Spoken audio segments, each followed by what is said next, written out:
लाखों में एक ना करोड़ों में एक बाड़े। देखा देखा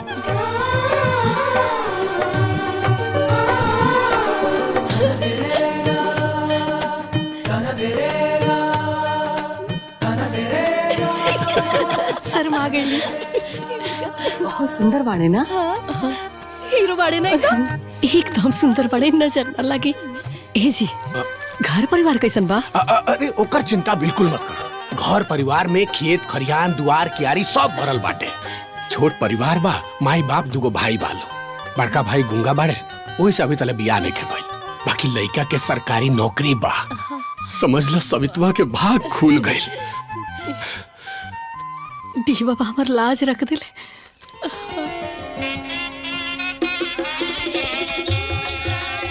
एमे तनी हल्दी डाल दे। हाँ अभी डाल दे।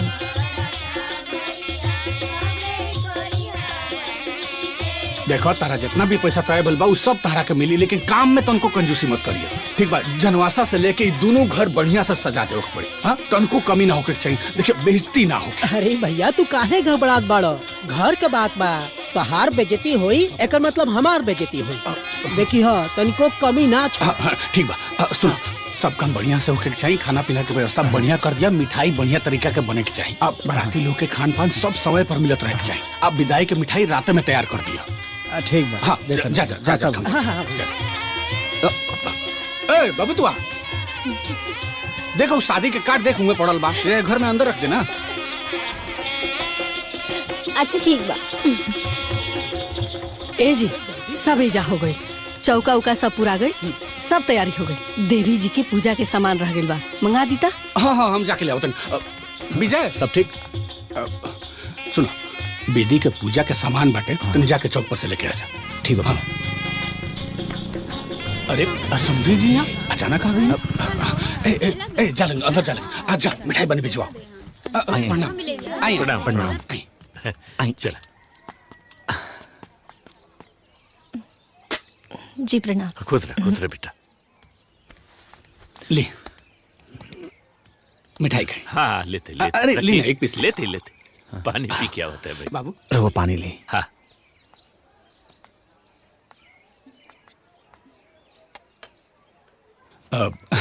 जी बताओ जाओ कैसे अनिया? हमनी के बहुत बड़ संकट में घिर गए बानी। समझ में नहीं खावत कि कैसे बताई। बताए ना बताएं तो मालूम कैसे पड़ी? दरअसल बात यह हो कि ये बियाह हम न कर पाए।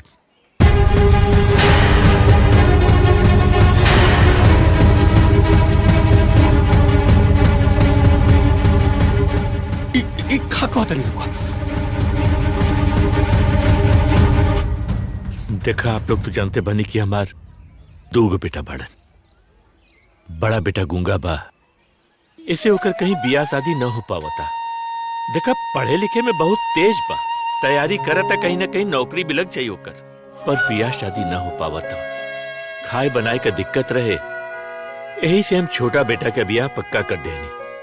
पर जब नात रिश्तेदार संबंधी उन लोगन के पता चलल ना, तो वो लोग हमरा ऊपर बहुत नाराज भइलन और कहलन कि अगर छोट बेटा के बियाह पहले हो जाई तो बड़ बेटा के तो कोई पूछबे न करी, ओकरे साथे बहुत अन्याय हुई।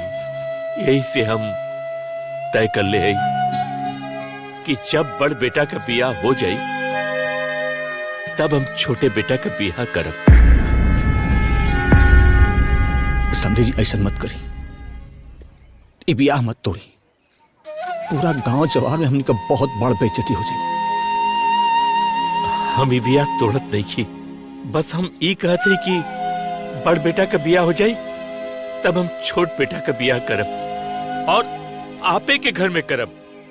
अगर आप लोग इंतजार कर सके नहीं तो ठीक। समझे जी हम लोग सामने हाथ जोड़ा था, देखिए ऐसे रिश्ता मत तोड़ी। देखिए मड़वा हल्दी सब हो गई बातें, पूरा गांव जवार में न्योता बटा गई बा।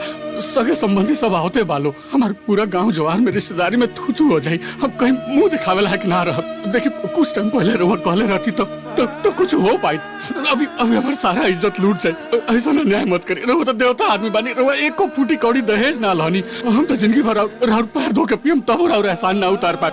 लेकिन ऐसा मत करी, रिश्ता मत तोड़ी। रहुआ कहीं तो हमरा पैर पर कोनो उपाय करी। का करत बड़ी रहुआ?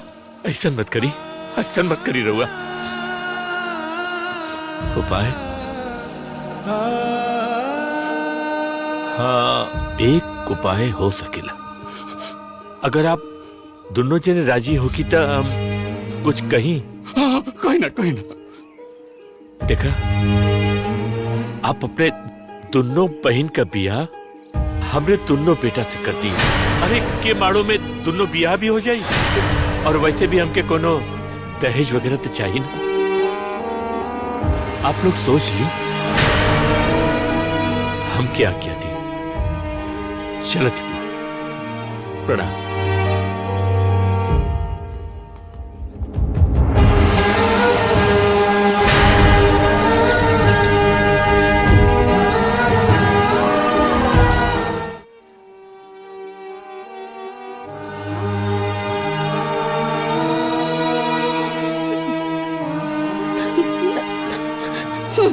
एक साल से यह बियाह खोजत रहा, खोजत यह रिश्ता मिलल रहे।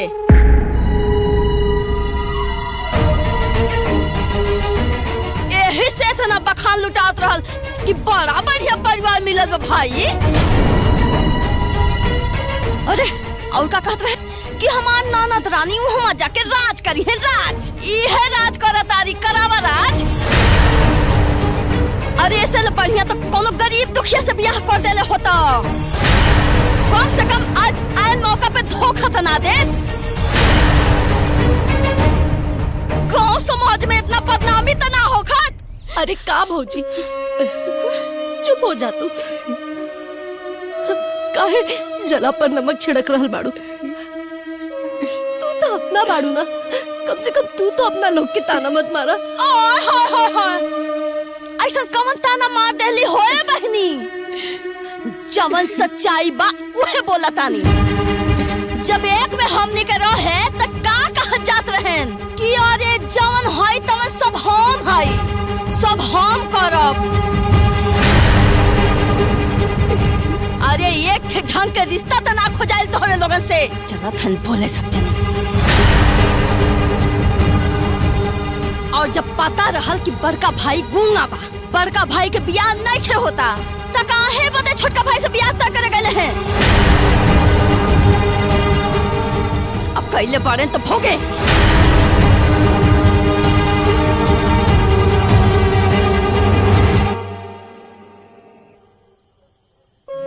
जी ऐसे रोवाला से, उदास हताश होकला से काम ना चली जी। रहुआ कुछ सोची, दिमाग लगाए कि का कइल जा सकता। रहुआ समझी जी के समझाई ना।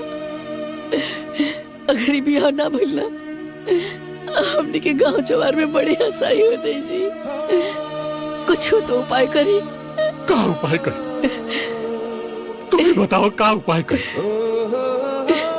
अगर वो लोग के बात माने तनी, हमकर गूंगा बेटा से अपन बबीतवा के बियाह करा दे तनी तो हमार बबीतवा के जिंदगी खराब हो जाए। और वो लोग के बात नहीं मानत तो ही बियाह टूटता, हमार बबीतवा के जीवन बर्बाद हो जाए। इतना जल्दी ऐसा रिश्ता भी ना मिली। हम तो धर्म संकट में फंस गए बानी। इतना अभागा बानी कि अपना बहन सन खातिर एगो ढंग के घर भी ना खोज पाईनी।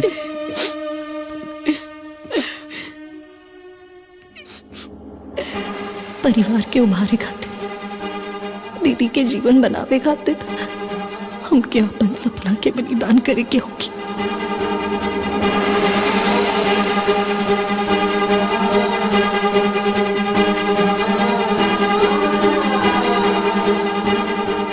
भैया,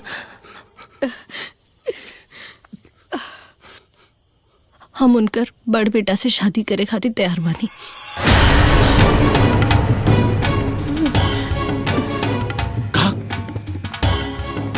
पगला गल बड़का तू। अरे ए बबनी समझत बाड़ू का बोल रहल बड़ू तू? ऐसे कैसे बोल? हाँ भाभी हम समझत आनी। हम ई भी समझ रहल बानी कि ई मझधार से निकले के दोसर कोनो रास्ता नहीं के। अब आप दोनों जन आपस में बात कर ली, बाकी हम तैयार बानी शादी करे खातिर।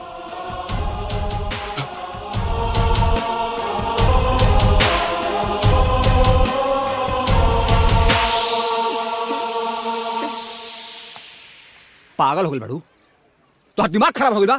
अपने हाथ अपन जिंदगी बर्बाद कर चाहत बड़ू। गुंगा से बियाह करी हन।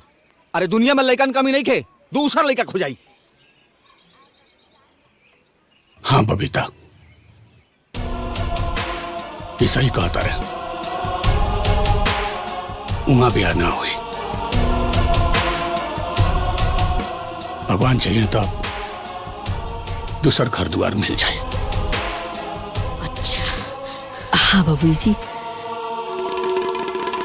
देव बाबा के आशीर्वाद से एकरों से बढ़िया घर भर मिल जाई। जाए दीना। अच्छा कहाँ से मिली भाभी? 2 दिन के समय में अच्छा घर भर कहाँ से मिली? अब भैया ई जौन कुल न्योता बटा गेल बा ओकर का होई? कुछ भी हो गया बा, पर उ गुंगा से बियाह ना होखी त ना होखी।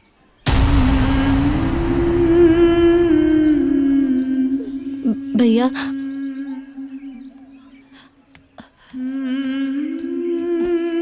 भैया का गुंगा इंसान ना होखेला?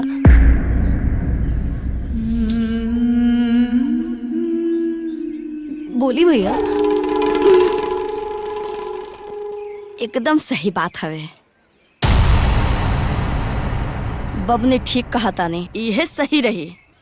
अरे लेकिन का जब रउआ के ना समझ में आवल करे तो बीच में मत बोलल करी। ऐसा करें, चले हम समझावता नहीं।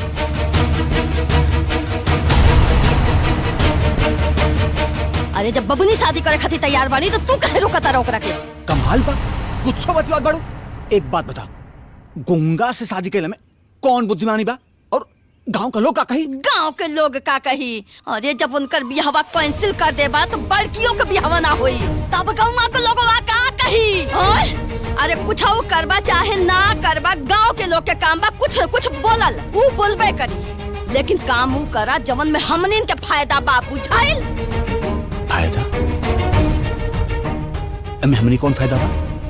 अरे जा हे में तो एकदम गोबरे भरल बा का। तोहरा के मास्टर के बना दे बताए। अरे जब दोनों बहनियन के बियाहवा एक मरौवा में हो जाई तो हमने के कुछ पैसा बची न जाई। ये तो हम सोच भी ना कली। हाँ तो सोचबा कहाँ से? जब बुद्धि होई तब न सोचबा। अरे हमरे जैसन रहा कि कैसो निभा जाता, नहीं तो तोहार तो जिंदगी भर भैया भाभी के 2 महिला बता के पीछे बीतत। ठीक बा? कैसा कैसा कर के हम तो खेत बाड़ी कॉल ले बानी। हाँ ठीक बा। ठीक बनू तो जवन हम कहतानी वो सही है कहतानी। चुपचाप जाई उनका लोग के लगे बात करके और कह दी सदिये करब सही शादी कराई उनकर। ठीक बा। तू पगला गइल बाड़ू का? गुंगा लड़का से ब्याह करे खातिर हाँ कहत बाड़ू? तो एमे कहाँ भइल दीदी? पढ़ा लिखा समझदार अच्छा लड़का बाड़े, परिवार भी अच्छा बा, तो एमे दिक्कत का बा दीदी? कितना मुश्किल से बड़ भैया ये रिश्ता खोज के लेके आयल बड़े, बिना दहेज के शादी करे खातिर ये लोग तैयार पड़े। अगर ये रिश्ता टूट गया तो ठीक ना हुई। अच्छा अवसर हर घड़ी ना आवेला दीदी, यही से जौन होकता होके दी। और वैसे भी दीदी लड़का गूंगा नु बड़े, पागल ना नु बड़े, हमके कोनो दिक्कत नहीं के। जौन बा अच्छा बा बस। ठीक बा, अच्छा बाटे ना। तो हम गुंगा लड़का से शादी कर ले। देखा तू छोटे से ब्याह कर ला, अच्छा हो जाई। ए दीदी कैसन बात कर रहल बाड़ू? देखा ना तू दोनों लोगन के नाम एक दूसरा के नाम से जुड़ गइल बा। शादी की कार्ड पर तू दोनों के नाम छपा गइल बा और उनकर दिल में तू और तुहार दिल में उनकर छवि छपा गइल बा। वो हमार जीजा बाड़े, हम कैसे उनकरा से शादी कर ले? यही से हम उनकरा से शादी ना करें। उनकर शादी सिर्फ और सिर्फ तोहरा से हुई बस। लेकिन बस दीदी कुछ और मत बोला तो के हमार कसम।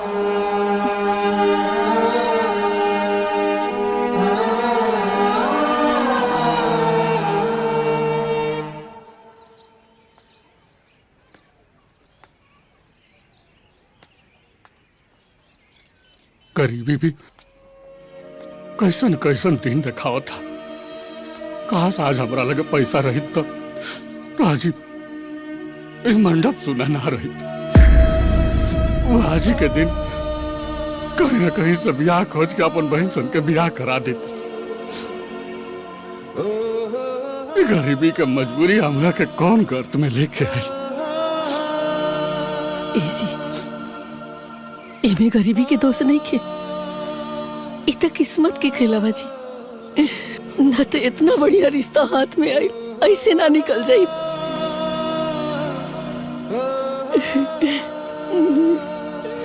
भैया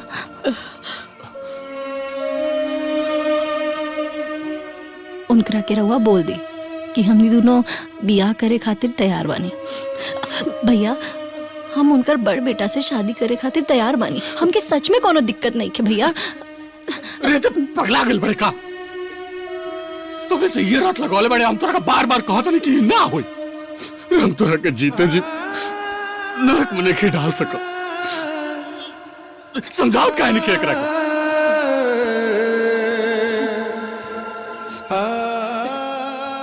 भैया बबीता एकदम ठीक कहत बाड़ी। हमनी दोनों ये फैसला बहुत सोच समझ के लेनी है। भैया आप बात करी, हमनी के ब्याह कल जाए। बात करी ना भैया। सुनी ना रउआ, हमरा तो सब बहुत गड़बड़ लग रहा बा। लेकिन अगर बबनी लोग कह रहा बानी वह सब तैयार बानी तो सही है हुई। और देखी ना समय के मांग भी तई है ना बा। तरुआ भगवान के नाम लेके एक बार समधी जी के फोन कर ली। लगाई ना फोनवा के।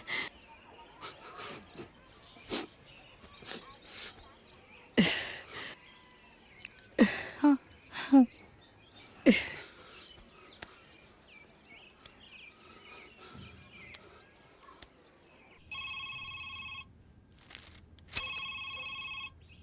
समधी जी।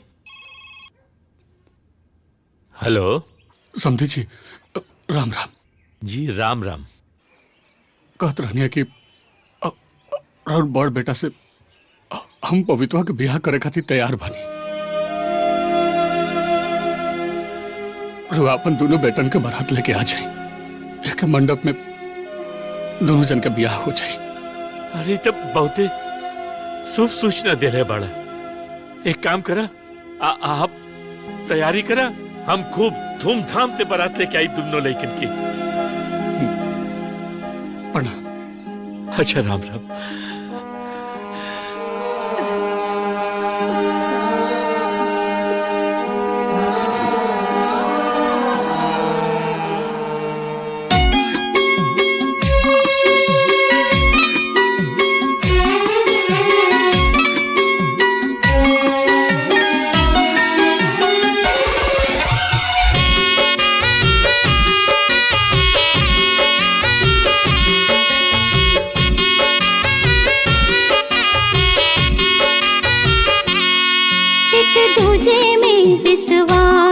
समर्पण देखा न कैसन प्यार है।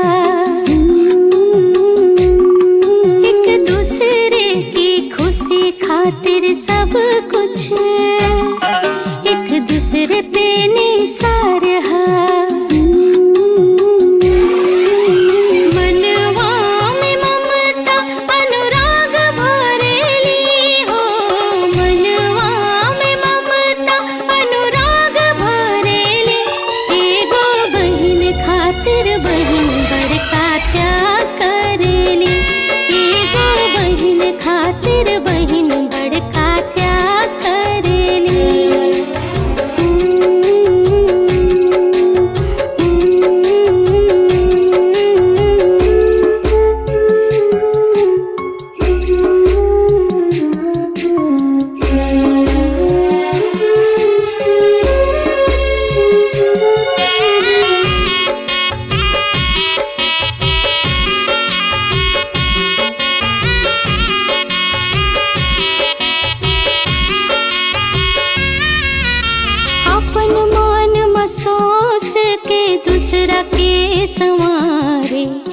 खुश रहे बहिन भाले अपन मान मारे।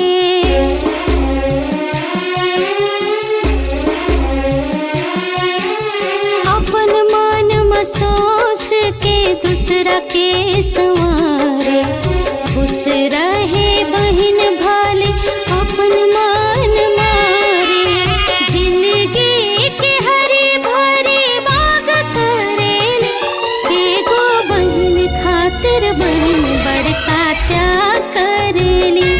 एगो बहिन खातिर बहिन बड़का त्याग करेली।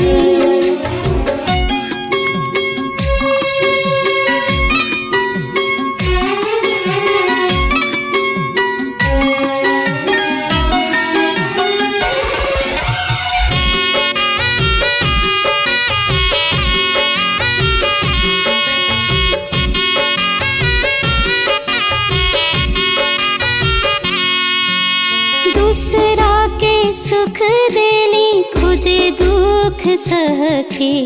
बहन नाई देवी हई देह से लोग कही के।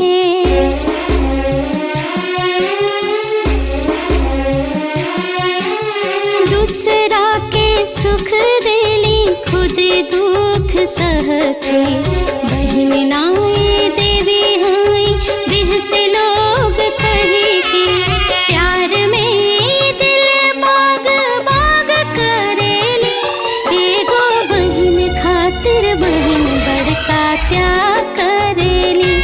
एगो बहिन खातिर बहिन बड़का त्याग करेली।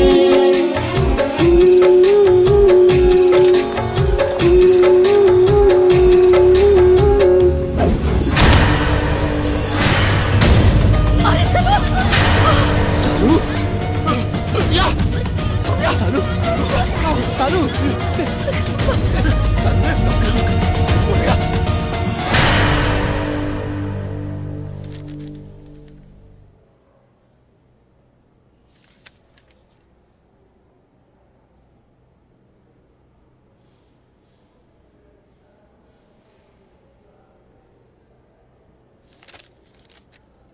डॉक्टर साहब, सब ठीक दबा ना?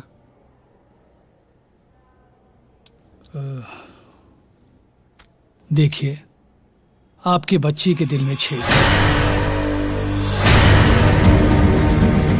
दिल में छेद?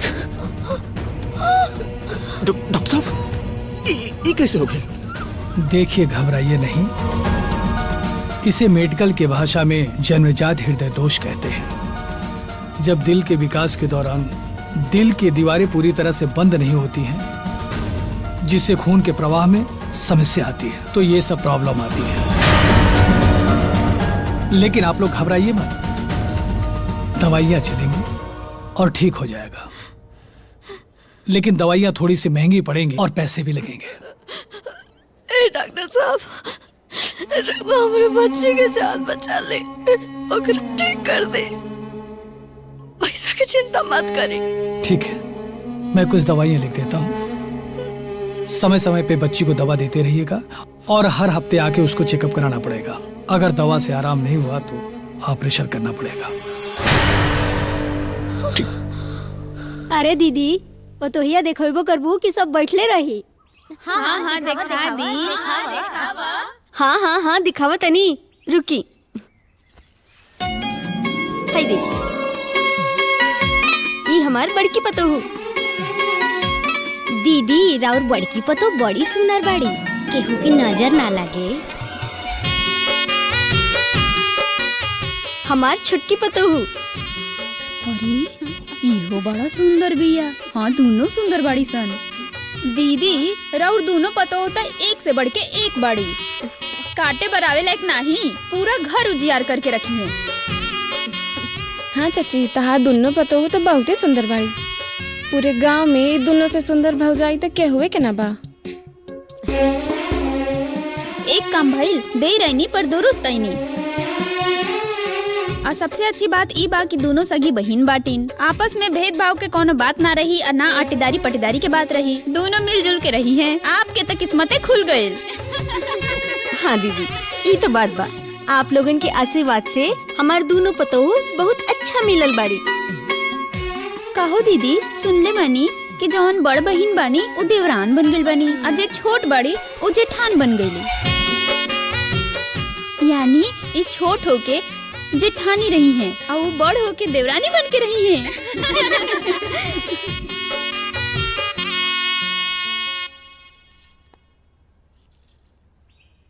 देखा दुल्हन, ई घर अब तू लोगन के बा और तू लोग ई घर के बाड़ू।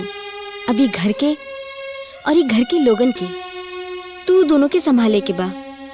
अब हमार उम्र और समय दोनों हो गई बा, अब हम और न संभाल पाए। अम्मा जी, अब चिंता मत करी, हम दोनों सब संभाल ले। हाँ अम्मा जी, अब रवा बस आराम करी, हम दोनों पूरा घर के संभाल ले। अच्छा बा, तू दोनों संभाल लिहा। अच्छा दुल्हन, अब तू एगो बात बतेबू। ये बतावा, हमार तो मजबूरी रहल, काहे से कि हमार बड़ बेटा की शादी नइखे होत रहे।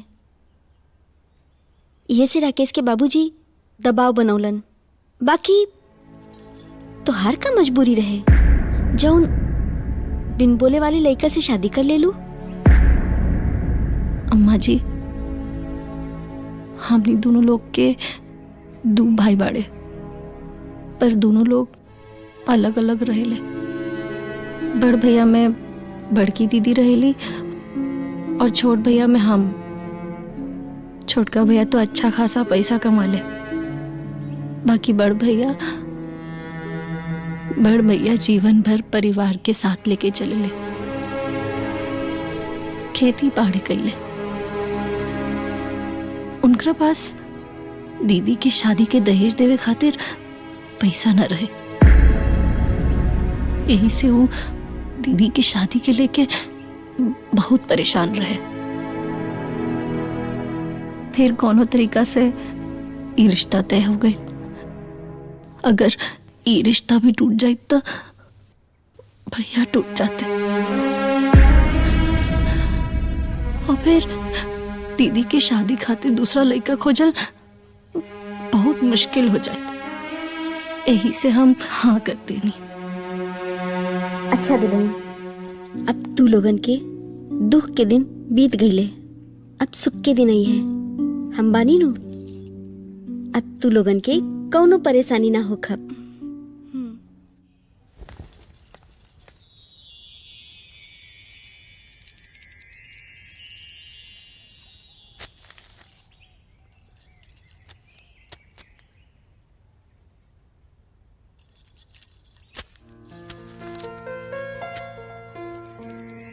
डियर बबीता, मुझे तो विश्वास ही नहीं हो रहा है कि मेरी शादी हो गई है, क्योंकि मेरी शादी करने के लिए कोई तैयार ही नहीं हो रहा था।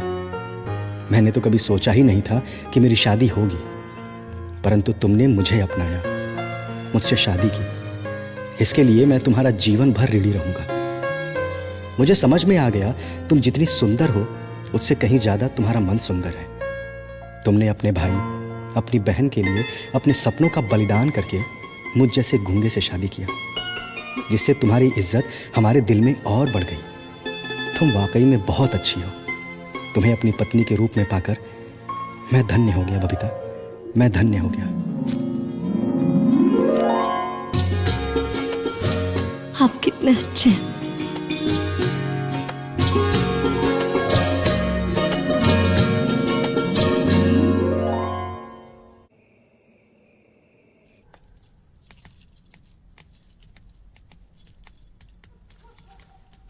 अरे बेटा एक कितना खाई हम हैं? तू लोग ना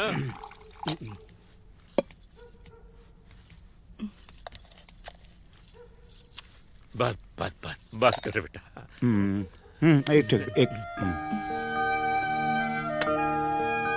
एक बात कही। हाँ बोली। बहू हमार न दुनो बहुत गुणी है।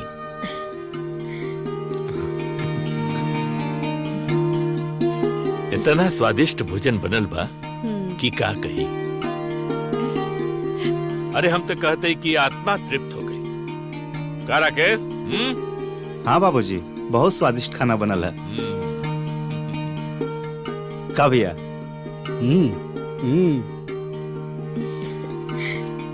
बनी काहे ना? आखिर पतहू के कर बाड़ी हमार नू। वाह ई देख, अच्छा था तोहार और बुरा था हमार। वाह भाई वाह। अरे मजाक कर हल बानी, पंखा तो जरा। देखा बड़की बहू, तोरा ऊपर हम बियाह खातिर दबाव बनेली। तोरा के अटपटाते जरूर लगल हो की, बाकी बुरा मत बनिया और बिल्कुल चिंता भी मत करिया। हमार बेटा सुरेश भले ही बोल ना सकेल, पर बहुत कुड़ी बा। कंपटीशन के एग्जाम दे ले बा, जल्दी रिजल्ट भी आ जाए और हमके पूरा उम्मीद बा कि वो सफल होई और नौकरी जरूर मिली। बाबूजी, नौकरी चाहे लागी या ना लागी, उसे कोनो फर्क ना पड़ेला। बाकी रउआ लोगन जैसन परिवार मिल गए, ये परिवार पाके हमनी दोनों धन्य हो गई। नहीं जा? हाँ बाबूजी, सच्चा सुख तो हंसी खुशी परिवार से ही मिलेला।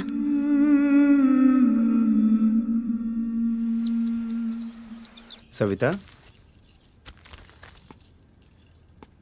तू जानत हो ना भैया बोल ना पावे ने, तो तू भाभी का ख्याल रखिया। उनकी कोनो भी जरूरत हुई ना तो हमके बता दिया, हम ला के दे दे और तू ले जाके उनके दे दिया। चिंता मत करिए आप, आपके भाभी वो हमारी छोट बहन बाटी। आपसे ज्यादा चिंता हम क्यों उनकर बाटे। और हाँ, रही बात भैया की, तो वो आपसे भी ज्यादा तेज बाटे। वो खाली बोल ना पावेले, बाकी सब कुछ समझ सकेले। वो लोग लिख के बात करेले। लिख के बात करेले? ये तो बहुत अच्छी बात है। हाउ बाय को हाँ।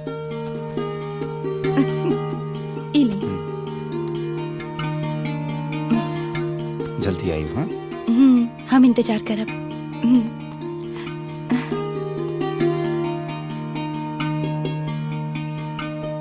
ये दोनों भाई में कितना प्यार बाटे। काश हमार भाई भी ऐसा ही एक दूसरे के ख्याल रखता है। अरे दीदी, ए दीदी, ई का करल बाड़ू? ला छोड़ा, हम कर देता ना। तू छोड़, हम काम कर ले, तू रहे दो। काहे? हम बानी ना दीदी, तू बड़ बाड़ू। ई सब कल अच्छा थोड़ी ना लागेला दीदी, हम करता नहीं। ला बड़ बाड़ू? बड़ हम ना, तू बाड़ू। तू हमार जेठानी बाड़ू, हम तो हर दीदी ना। तू हमार दीदी बाड़ू और तू हमरा से बड़ बाड़ू। अब तू ही बतावा, हम बड़कवा से काम करवाई तो लोग का कहीं? तू कब से लोगन के बात सुने लगलू? हाँ, और हम देखा तानी तू एजा आकर बदल गईलू। हाँ, ला हम करब, चल। ना ना रही। अरे दीदी, तू छोड़ दी, हम कर ले। अरे अरे रहे का करता रू तू लोग? अम्मा जी, रवा बिल्कुल सही समय पे आई नहीं है। देखी ना, दीदी हमरा के चिढ़ा रहल बाड़ी। कहा तारी कि तू जेठान हो, यही से तू काम ना कर सकेलू। बात तो सही कहा तारी। बुझ गईलू, हम अपन जेठान से काम ना करवाई, हम सब काम कर ले। अच्छा, तो हम जेठान बानी ना? ठीक बा दीदी, अब हम जेठान बन के दिखाए।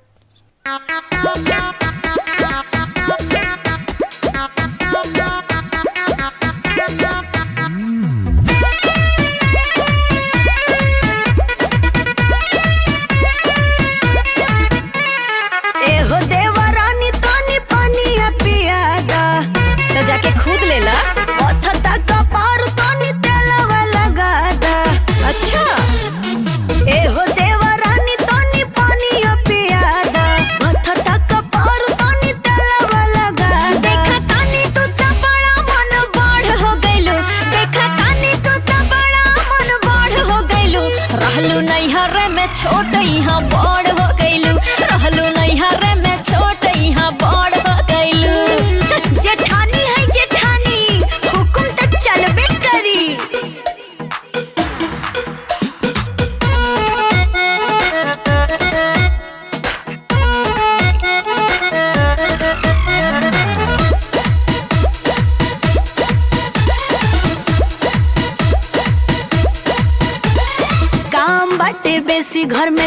झटपट हो भूख लागल खाना बनाव फटाफट हो चलो ऑर्डर माना तो के तो ना सवेरे बाटे भूख लागल हो तोहरा पेटवा में कहे चूहा कूदे लागल हो तू बजावा तारू गाल ना पर चढ़ हो गइलू तू बजावा तारू गाल ना पर चढ़ हो गइलू रहलू नैहर में छोट यहाँ बड़ हो गइलू रहलू नैहर में छोट छोट बड़ हो गइलू वाह रे वाह हमरे के आँख देखावा तारू हाँ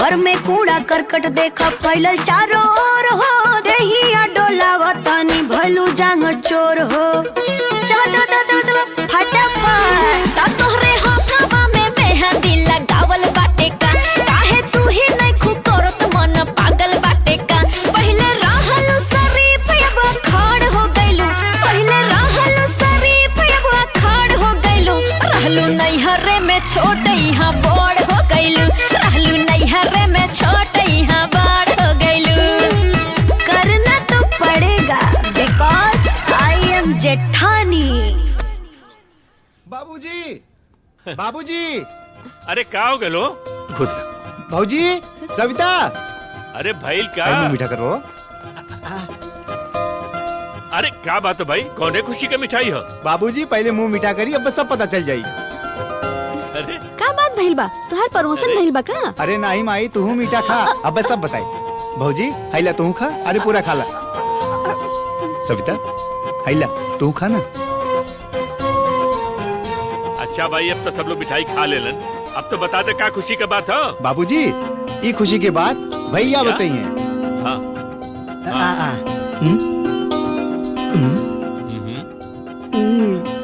अरे बाबूजी बात ही है कि भैया के बीएससी ऑफिस में बाबू के पोस्ट पे नौकरी मिल गई है क्या बहुत खुशी का बात हो बेटा बहुत खुशी का बात अरे हमारी बहू सब ना एकदम लक्ष्मी रूप में आज पड़ी आते ही हमारे बड़का बेटा की नौकरी लग गई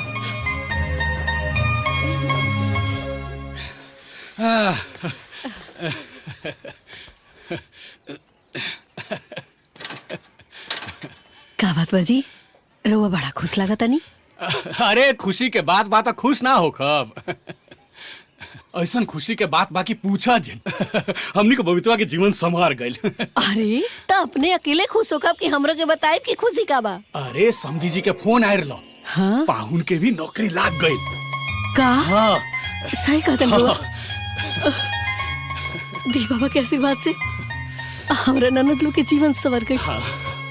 जितने इजा कष्ट सहले रहे लोग जी उतने सुखी घर में चल गए हाँ। ए जी रउआ जाके लड्डू लेके आई डी बाबा के भोग लगा दे जी अब पूरे गांव में बंटवा दे हाँ, जी हम जाके मिठाई लेके आओ तनी तू भोग भी लगा दिया गांव भर बंटवा भी हाँ हई जन आटा पिसवा के लेल बने उतार दी बउआ जी ए छोटको अरे बड़ा खुशी के बात बा पता बा रुआ सबके छोटका पाहुन के ना नौकरी लागिल बा अरे तो खुशी के बाद बा तो रउआ सब खुशी मनाई हम का करिए हमें एक तो हमार प्राण पहले ही से तरह में पड़ल बा लौकत नहीं के अपने बिटिया का अस्पताल लेके जाता नहीं डॉक्टर के दिखावे एमे हमरा के खुशी बुझाता चल बेटी चल बिटिया चली जी आजा बेटा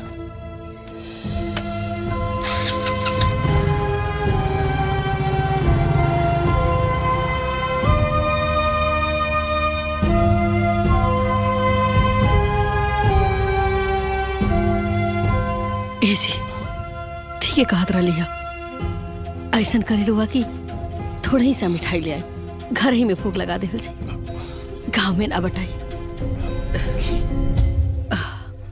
देखा भैया एक एक कहल जाला नसीब, कब केकर भाग बदल जाए केहू नहीं जानत। देखा अजैया के दोनों बहनी के कैसे भाग बदल गईल। उनकर बड़का दामाद गूंगा रहले हैं, सरकारी नौकरी लग गई। ये देखा भैया, ये सब ऊपर वाले के खेल बा। ई तो बात है। जेके जनावे के रहेला वो तो अगर मट्टियों छू देला तो सोना बन जाला, आ जेके नकारा गवार सब समझ के बियाह कैले बा वो तो हीरा निकल गइल बा। अच्छा भइल भैया, नैहर में छोट भौजाई और भाई के चलते दोनों बहन बड़ा दुख उठौले बाड़ी सा, और ससुरा में जाके खुश तो बाड़ी सा। देख केहू कुछ हो कहे, केहू केहू के नसीब ना ले ली। सही कहा। नैहर में तकलीफ से रहत रहली सब, चला अब तो सुख शांति से बाड़ी सन। सही बात। हाँ सही बात। हाँ और देख बनल की ना अरे बनल। बनल की ना बन गई।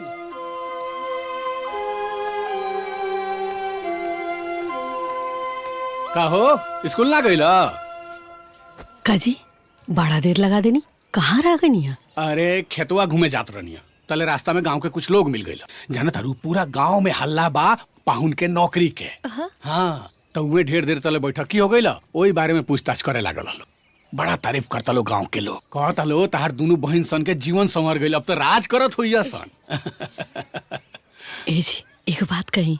हाँ उका बात बना, उन लोग के देखला बहुत दिन हो गइल बा, बड़ा देखे के मन करता जी। रवा तनी विदाई करा के लेती त देख भी लेती, हमनी के मन भी बहल जाई। अरे तो में कौन बड़का बात बा, हम भी आने जाके विदा करा के ले आओ तनी। माई हमहू बुआ के लियावे जाई।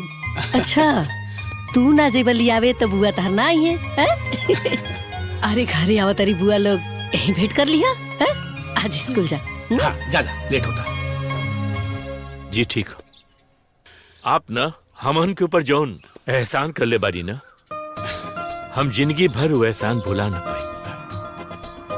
अरे हमारी घर बसा दे ले, हमार घर गुलजार कर दे ले, दुद्दू को लक्ष्मी जैसन पतो हो आगे लीन घरे में, हम तो धन्य हो गई नहीं।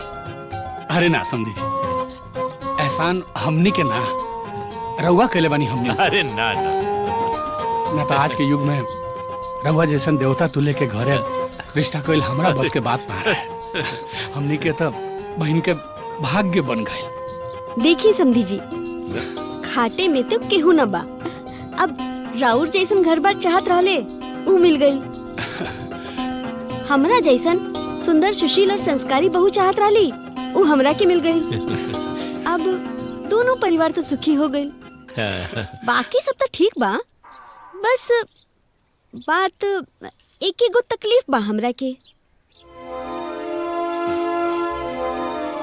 समझी जी, हमरा से कोनो अगर गलती भइल हो के तब क्षमा कर दे। अरे ना ना कैसन बात कर। अरे ना ना, राउर कोनो गलती नहीं खे।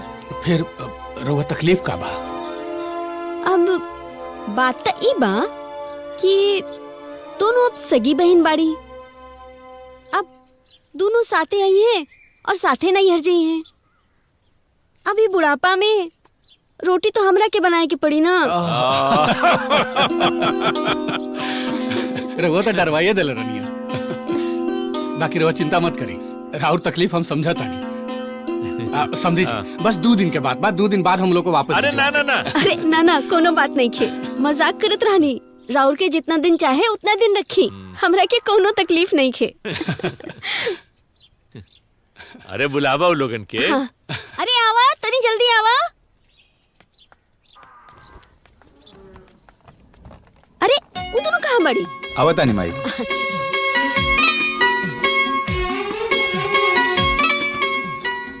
खुश रहा। चल खुश रह, खुश रह, खुश रह। चला चला।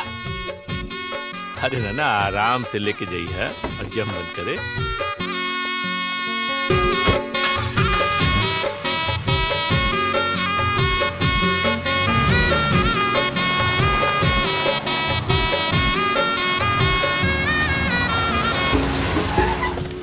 माई माई बुआ आ गईली।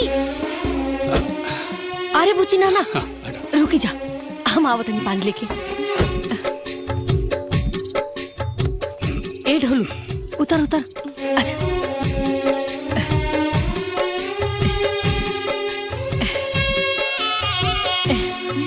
आवत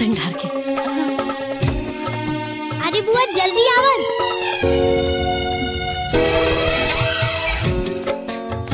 खुश रहो। इला घर में ले जा जा। ए दीदी बबीता सविता आयल बनी। अरे हाँ कितना सुंदर लागत बाड़ी। हाँ बहुत बड़वार घर के पतो है। यही के कहल जाला किस्मत, कहाँ रहली कहाँ पहुँच गईली। हाँ बहिनी, भगवान सबके घर के बिटिया के ऐसे ही किस्मत बना के भेजेस। देखा सब ठीक हो गई। और पानी दी बुची, चाय बना के ले आवतनी। अरे ना भाभी, बैठा बात करा। बैठा बैठा भाभी। देखत बानी भाभी, हमनी के यहाँ आयल कितना समय हो गई, लेकिन छोड़ भाभी हमनी से मिले भी ना आयल। हाँ भाभी, देखा तारू अपन देवरान के। हमनी के बिया भइल कितना दिन हो गई और एक दिन भी झूठ मूठ फोन करके हाल चाल न लेली कि बबुनी कैसन बाड़ू, सुख बा की दुख बा, जियत बाड़ू की मरत, ऐसन तो बाड़ी। और इहो ना छुटको भैया भी कभी झाके ना आइलन कि उनकर बहन कैसन बाटी, ठीक बा कि ना बा। अरे जाए दीना बुची, अब केहू के अइला गईला और ना पूछला से रुआ सबके सुख दुख थोड़े बढ़ घट जाई।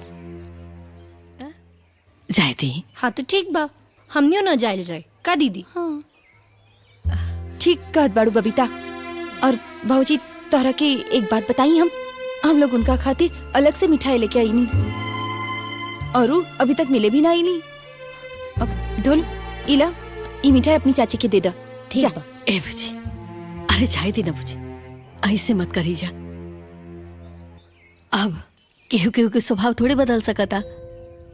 रोआ सब जानता नहीं कि उनकर स्वभाव पहले ही से ऐसा है। आओ ऐसे भी रोआ सब ना जाए तो उनका बड़ा बुरा लगे बुची।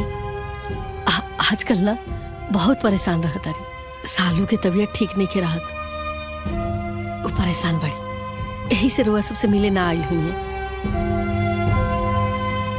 ऐसा करी जाना, रोए सब जाके उनका से मिल आई, आ सालू के भी देख ले। हाँ ठीक बा भाभी, रवा इतना बोल रहल बानी तो हमनी लोग चल जाए।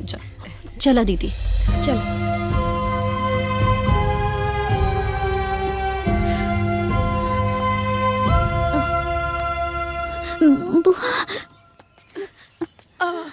आशीर्वाद दी भाभी।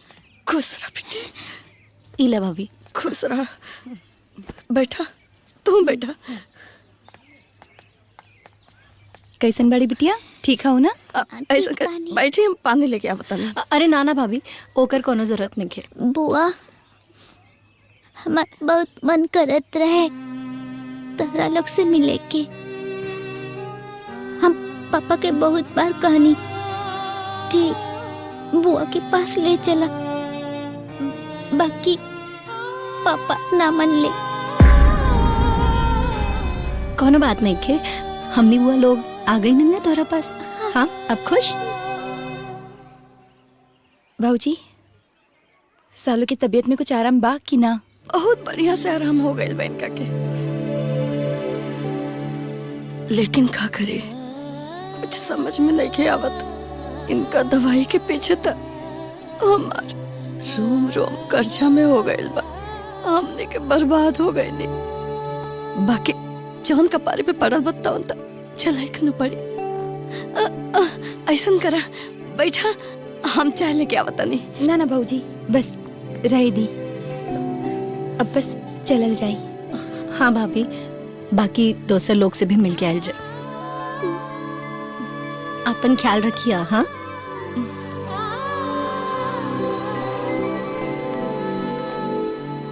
चल दीदी।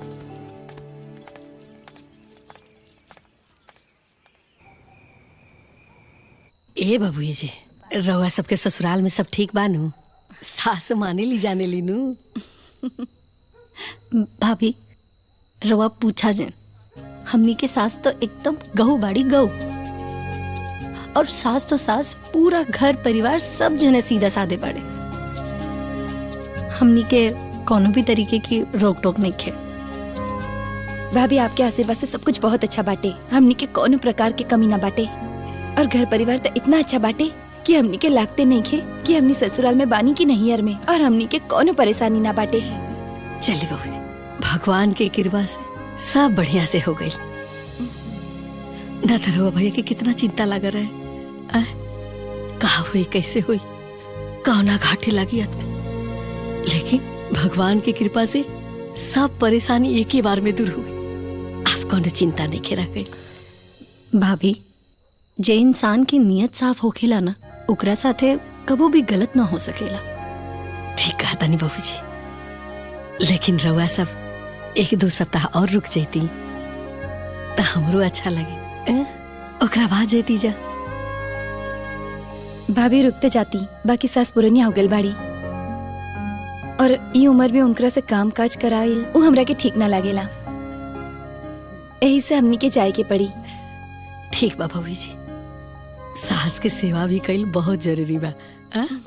ठीक बा, रउआ सब सुती, कल जाए के होकी ना सवेरे। हाँ बुझाता नहीं। ठीक बा। ठीक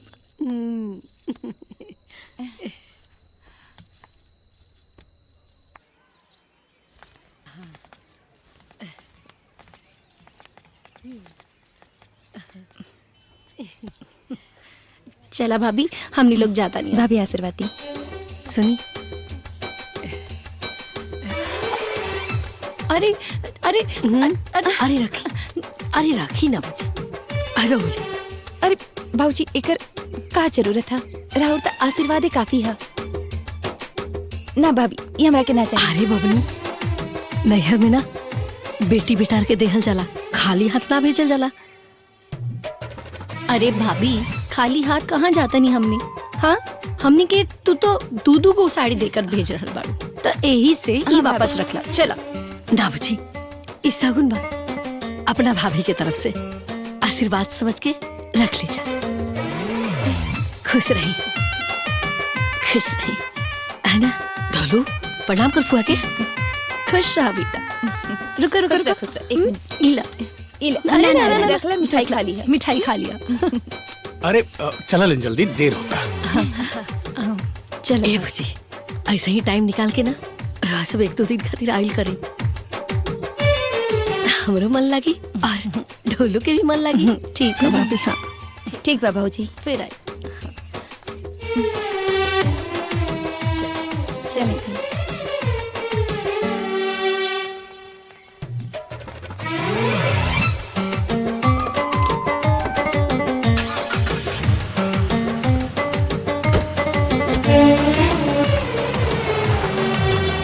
डॉक्टर साहब, इतना दिन हो गए, इतना पैसा खर्चा हो गए, पर बिटिया के अभी तक आराम ना भइल। अभी दवाई कहिया तक चली डॉक्टर साहब?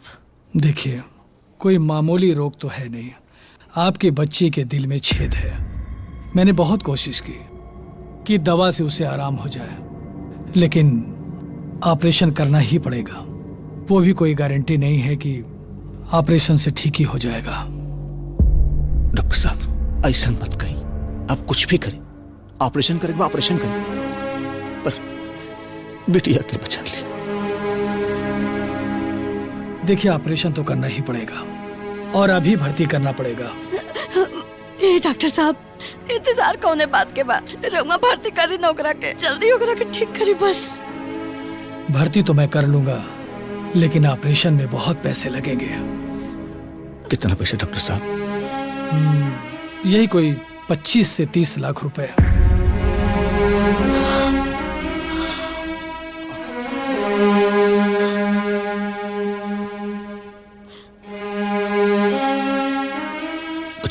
से 30 लाख? तो आप लोग पैसे का अरेंजमेंट कीजिए, मैं बच्चियों को एडमिट कर लेता हूँ। ठीक है, ठीक है।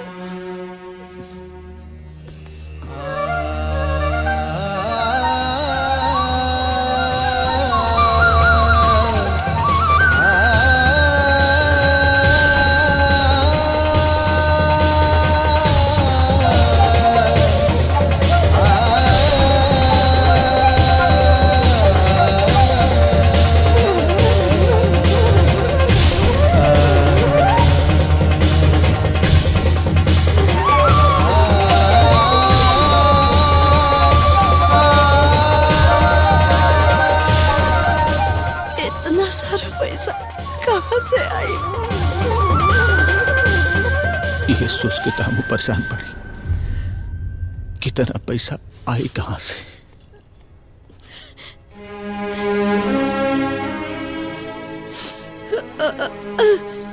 जी कुछ और रहुआ जमीनिया खरीद ले पाने नु वो जमीनिया बेच दी काहे के हमरे बेटिया से बढ़ के कुछ नहीं के जे कुछ नहीं के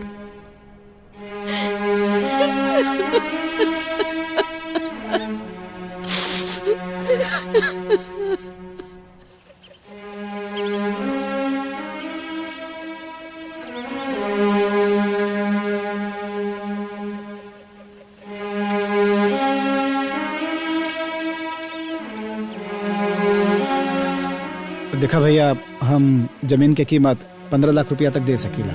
ये 5 लाख रुपया एडवांस बा, बाकी के रजिस्ट्री के बाद आपके पूरा पेमेंट हो जाए।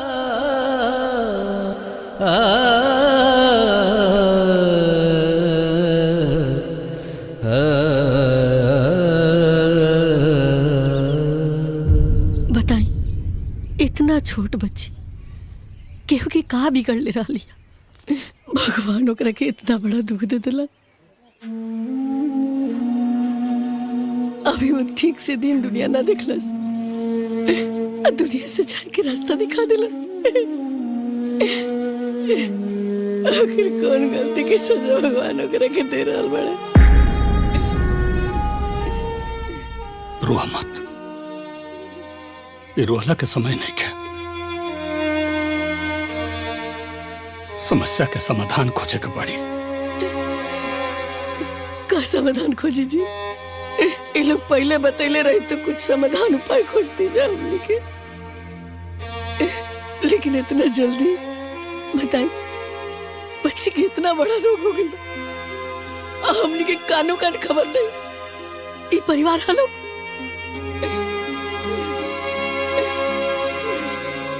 ये लोग हमने के बतावल भी जरूरी ना समझ।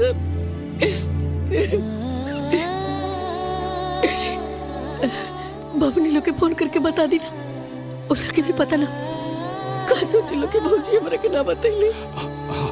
तू सही कहता रहो, हम ओकनी के फोन करता नहीं। तू जा जल्दी, कुर्ता निकाला, अस्पताल जाए के बा।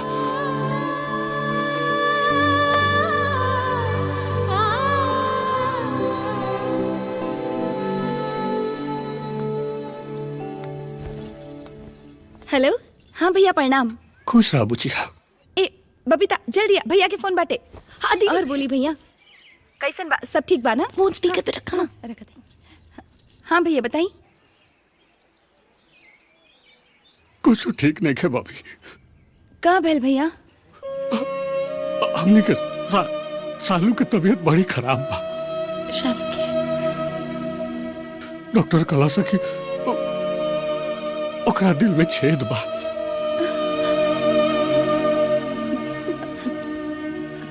भैया शालू के ऑपरेशन हो जाए तो शालू एकदम ठीक हो जाए।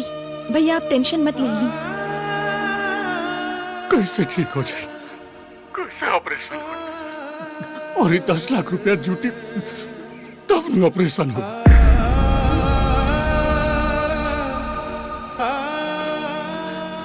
बात करो ना। हेलो हेलो भैया भैया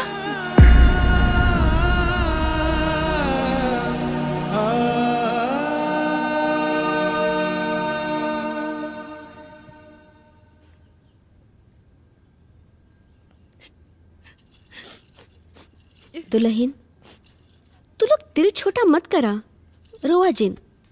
अरे बीमार बाड़ी, इलाज होकी तो ठीक हो जाइए। अब काहे परेशान हुआ तारू तू लोग? माँ जी ठीक तो तब होगी ना जब इलाज होगी। हाँ माँ जी, भैया के सब पैसा खत्म हो गई बा।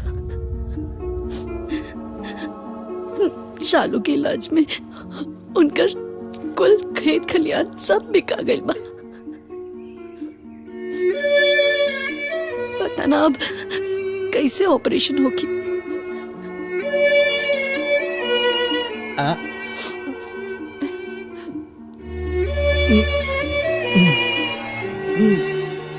हाँ भौजी, भैया सही कहता ना। हमने के लिए पैसा के इंतजाम, परेशान मत होगी।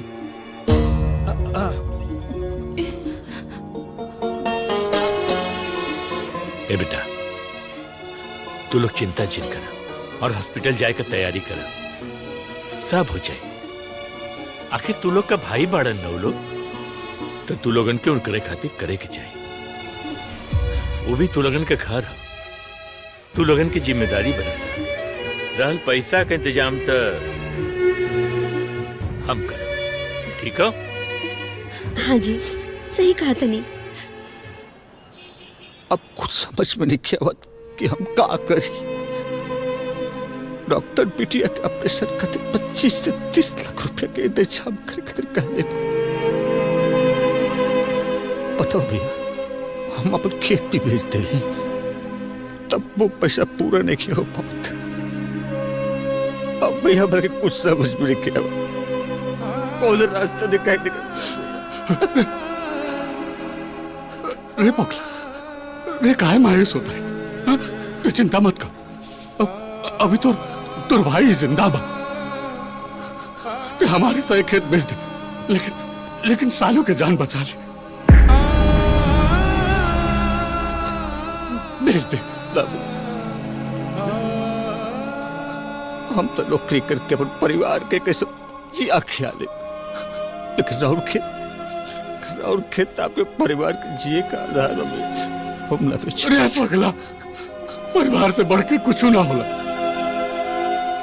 अतेहू तो हमार परिवार है। वो बबिया सालू भी हमार परिवार ही है। वो कर जान बचाओ जरूरी बा। ते बेच दे हमार खेत, बेच दे भाई। भैया खेत बेच दे तब वो पैसा पूरा ना हो पाए। ए जी, सुना था नहीं?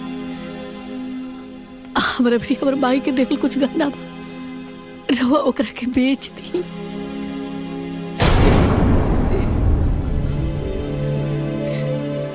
और हमारा बेटे की जान बचा दी। रवा कुछ करे, कौन उपाय करे। हमारा सालों के कुछ ना होके के चाहिए, कुछ ना होके के चाहिए, कुछ ना होके के चाहिए।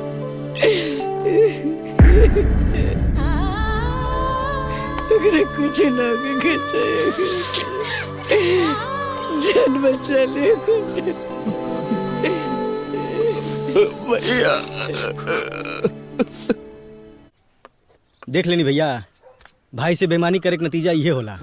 विजयया अपने भाई के संगे बेईमानी करके खेत खरीदलस, औरी तौरी पैसा बचावे के चक्कर में अपना बहन के बियाह गूंगा से करौलस।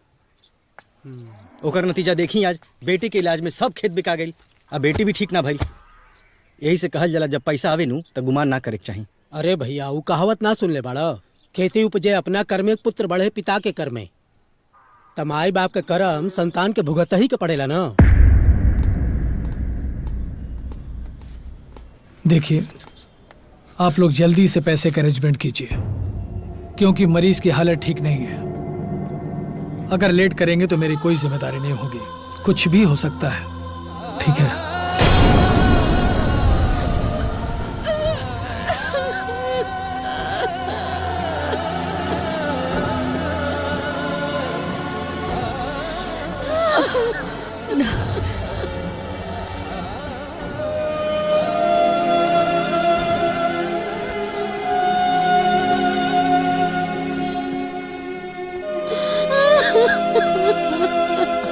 भैया, भाभी,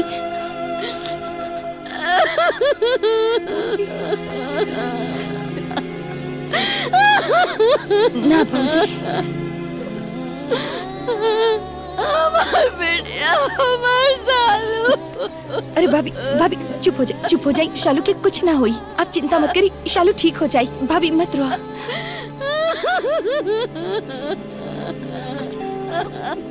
शांत हो जा भाभी, शांत हो जा, कुछ ना हो। मम्मी, अब कहियो तू लोग के सम्मान ना कह दी, कहियो बिटियन के मान ना आज ऐसे भगवान हमसे हमारी बिटिया छीन लेता रे। ए भाभी शांत हो जा। ई का अनाप शनाप बोल रही बड़ू? हाँ? भाभी भाभी सुना, भाभी शांत हो धीरज जाइए। रखा, हमने लोग आ गए बानी ना। हाँ ना भाभी ना, भाभी चुप हो जाई, चुप हो जाई भाभी, चुप हो जाई।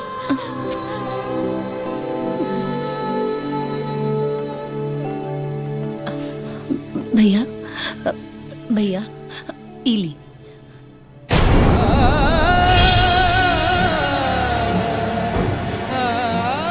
जल्दी करी भैया, ई पैसा जाके जमा करवाई जाई भैया। शालू के ऑपरेशन करवाई और देखिए शालू ऑपरेशन के बाद बिल्कुल ठीक हो जाए। बड़ भैया जाए साथे।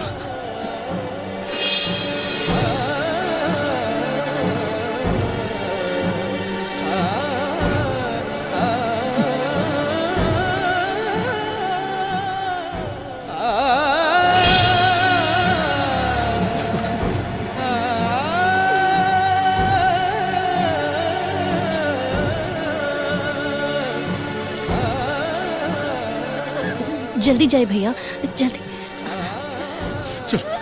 ए जी अभी भैया के साथ जाके ऑपरेशन की तैयारी करवाई। हमनी बानी यहीं जा।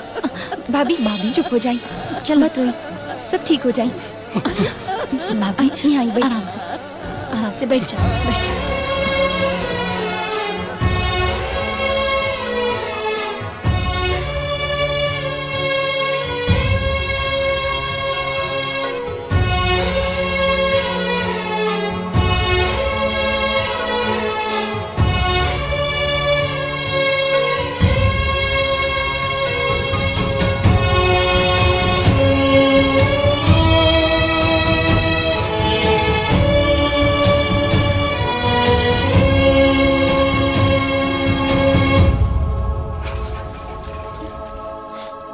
डॉक्टर साहब, हमने शालू कैसन भी? ठीक, घबराने की कोई बात नहीं। ऑपरेशन सक्सेस रहा और अब वो खतरे से बाहर है। वो थोड़ी देर में होश में आ जाएगी तो आप सब लोग मिल सकते हैं।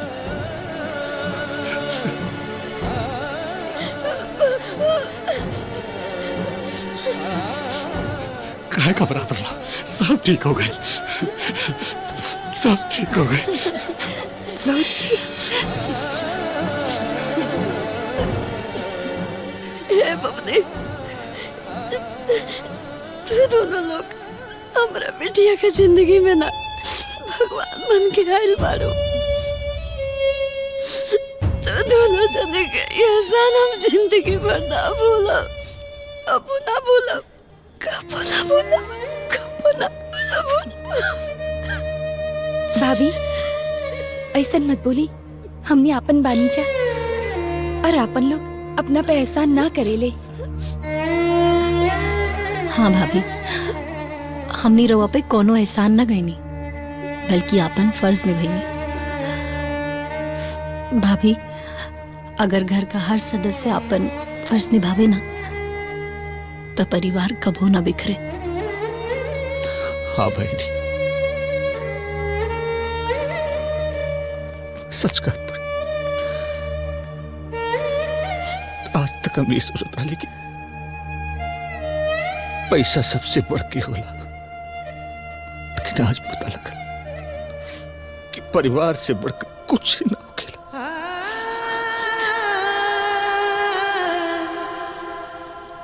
हम तू लोग के गुनाहगार बड़े बहन, गुनाहगार बड़े।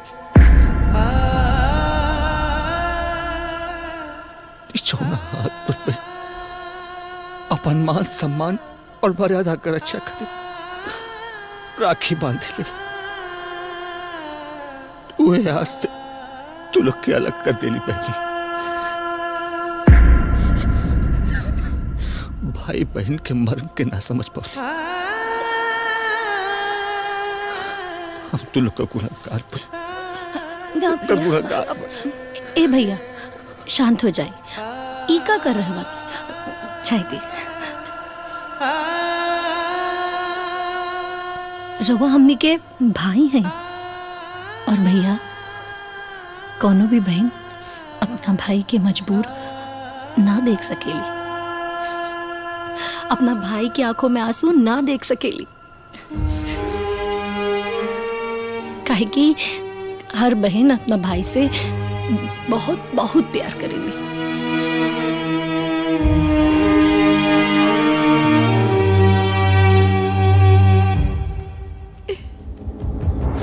ना भैया, हमरा के आपसे कोनो शिकायत नहीं की, कोनो भी शिकायत नहीं की। ना भैया।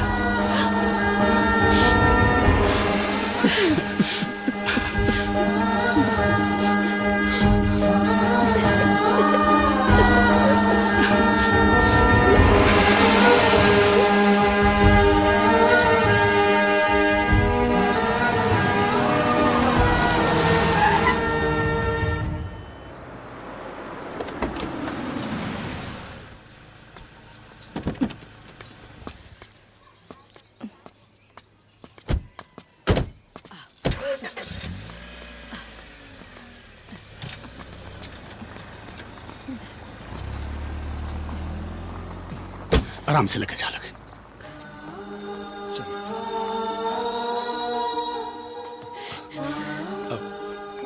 आई बबुआ लेके। हाँ जा बनी। दीदी। आई भैया, आई आई इधर आई। दीदी, हमरा को माफ कर दे दीदी, माफ कर दे हमरा के।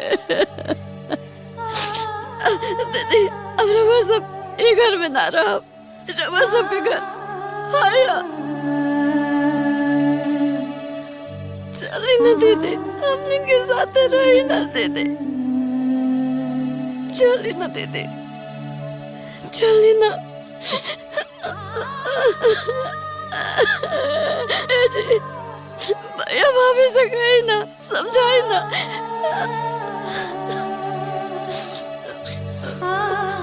भैया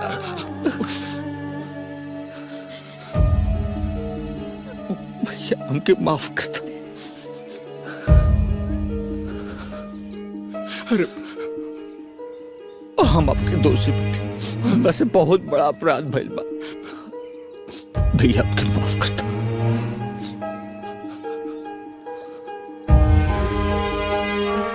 बड़ भाई के साथे छल के ले बा, देवता जैसे भाई के साथे छल के ले बा।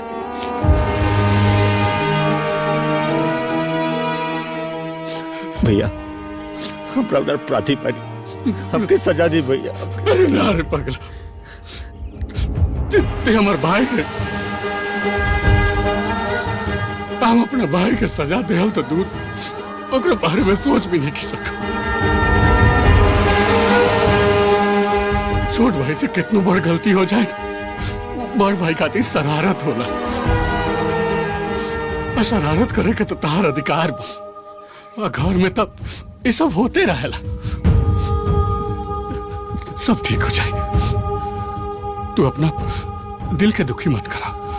तारा खातिर हमरा दिल में कबो कोनो महल ना रहे।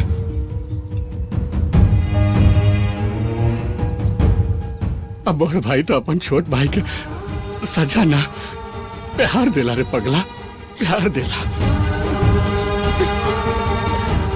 दीदी, रउआ हमके बड़ बहन के प्यार देने, एगो माई के दुलार देने, हमरे के घर के मालकिन बना के रखने, बाकी हम तब ये घर के पट्टीदारी में बदल देने, पट्टीदार बन गए नहीं। नफरत कह दे रहा, सबसे नफरत। खाली खाली पैसा के सब कुछ समझने, बाकी ना अब हमरा के समझ में आगे बते थे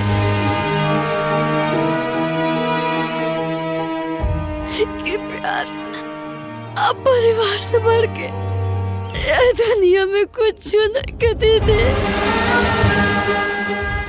छुने के हमरा के माफ कर देते थे, हमरा के माफ कर देते थे।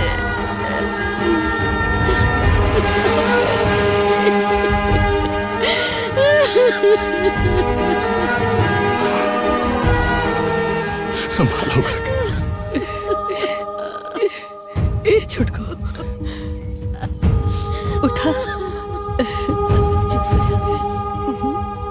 का कलुआ बड़ बहन ना तो छोट बहन से अगर गलती हो गई तो बड़ बहन माफ ना करी। अरे पगली, सुबह के भूला शाम के जब घर आ जाला ना ओकरा के भूला ना कहल जाला। तारा अपना गलती के पछतावा हो गई, तू दोष मुक्त हो गई। आजा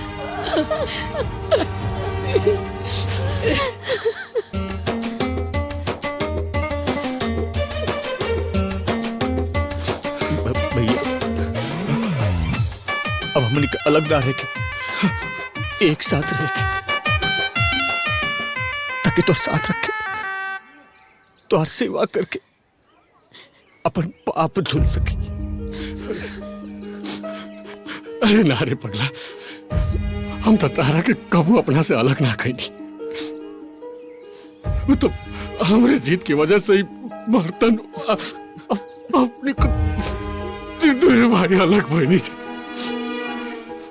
हम कबू अलग ना कहीं। तू हमेशा हमारा दिल में बाहर रे पगला, हमेशा हमारा दिल में बाहर। चूल्हा चौका जो अलग बन वहां से हमने एक को तो अपने भाई के बगैर नहीं रह सको, नहीं रह सको।